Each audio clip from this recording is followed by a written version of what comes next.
I thought the support that we received was good. I didn't see it as being difficult to implement, and I think the handbook is very good, and so most everything from a student perspective and even from an instructor's perspective is in the handbook, and so that's a good reference. We had about nearly 100 students in one module coming onto it, and then we had the smaller cohorts as well. We've used it across 3 different modules, and I think the general feedback is it's pretty seamless. Once you understand how it's played.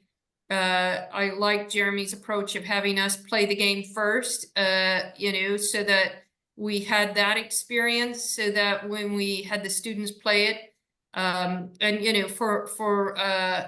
for myself, that was the first time I tried to use a simulation in a group of that size, we randomly put the students into the groups. And so one of the best learnings that I found was actually, and the students reflected on this, so I just saw that question in the chat, was, the forming, kind of storming sort of approach around the learning. And then also the ability that after, the first 4 quarters, they could change their strategy. Some of the wisdom. So I just think even the way, different events can change and scenarios can be changed. It's really was not an administrative burden in any sense of the word. And we felt very confident that our students found it very, very easy to use as well. So we didn't have to focus on the operational side. We could really focus on the learning side. Fantastic. Thanks, Laura. And how about for you, Dan? How was the implementation process of the simulation? Yeah, I agree with Nora in terms of the actual game being very easy to use, and it comes with, the first time we used basically the default scenario that's available in the game, and then as I've used it over the next few iterations, we've started seriously altering the scenario that students play. One, so they don't learn from last cohort students what's going to happen in the game, but 2, to kind of tailor it to what we teach. So to make it more customized and fit even better with what we teach. I think when you talk about implementation, our biggest point has been so technically it all worked fine, and we played the game just like Nora did, which is what really convinced me to use it when we tried it among the staff. So we got even more competitive than the students when we played it among the staff members. I think the main point in terms of implementation was really integrating it within the course, right? So the course that I teach, the strategy course, had already been designed. It was a course that had been running for several years, right? So it was, I had to make space for the game, and I had to really integrate the game with all the other teaching and learning activities that we were doing, rather than just saying, okay, here's what we do in the course, and oh yeah, by the way, we're also playing this game, right? So the main question for implementation on our end was, how do we make that game really a central point in our course?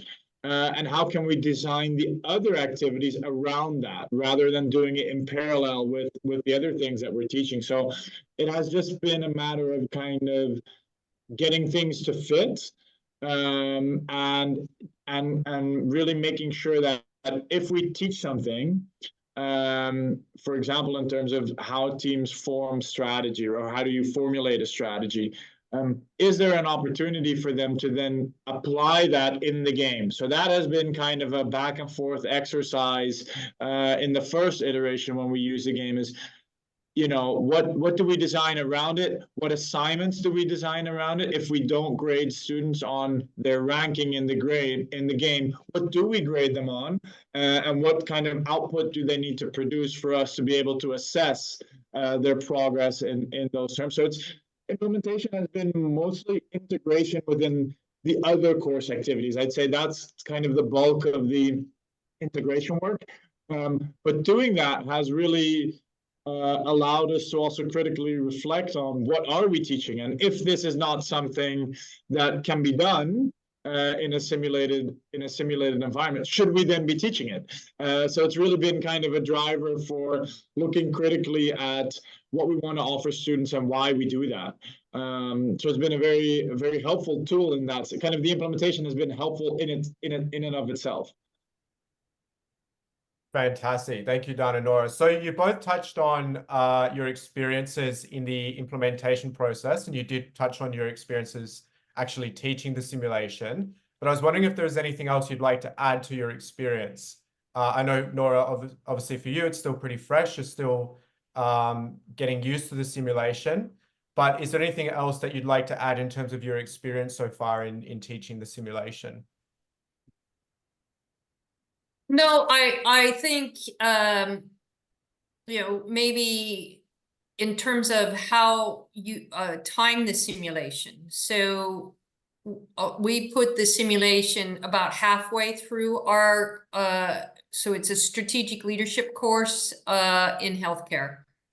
We felt that by putting it at that point, the students had enough background in strategy to then play the game. And we found that also kind of the second half of the course aligned with the game. So one of the other things I liked about how the scoring was done in the game is that you kind of got more points as you kind of went on. It ramps up so that it rewards that learning process and as the students learned in the course. So I think for me, it's also important to think about where you're going to place it in the course and why, so that it makes sense to the students and the students don't feel overwhelmed. They've got enough of a background by that point that they can really take advantage of it. The other thing that we did is we also had an assessment for the actual game, but not, as I said, so we had the students formed into groups, and then their group did a 20-minute presentation. And, you know, they had to, you know, kind of walk us through, you know, how they performed in the game, and what could have they improved, and what were the decisions they made that impacted them.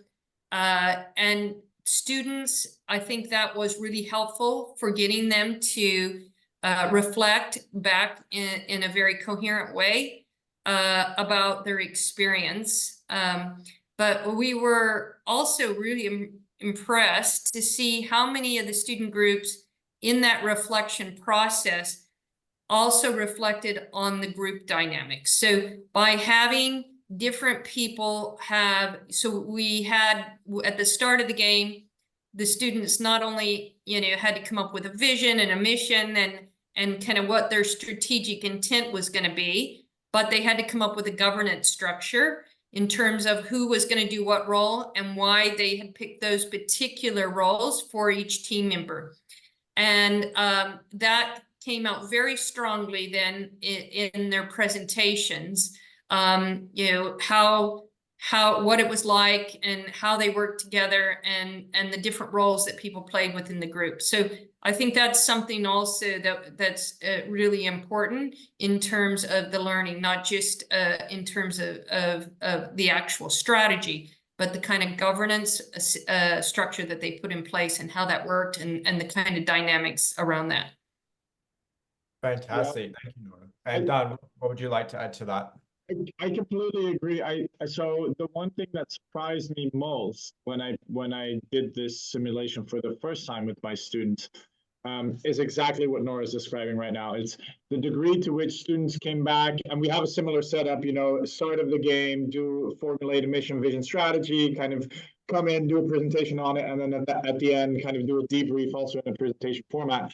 And at the back end, the degree to which students were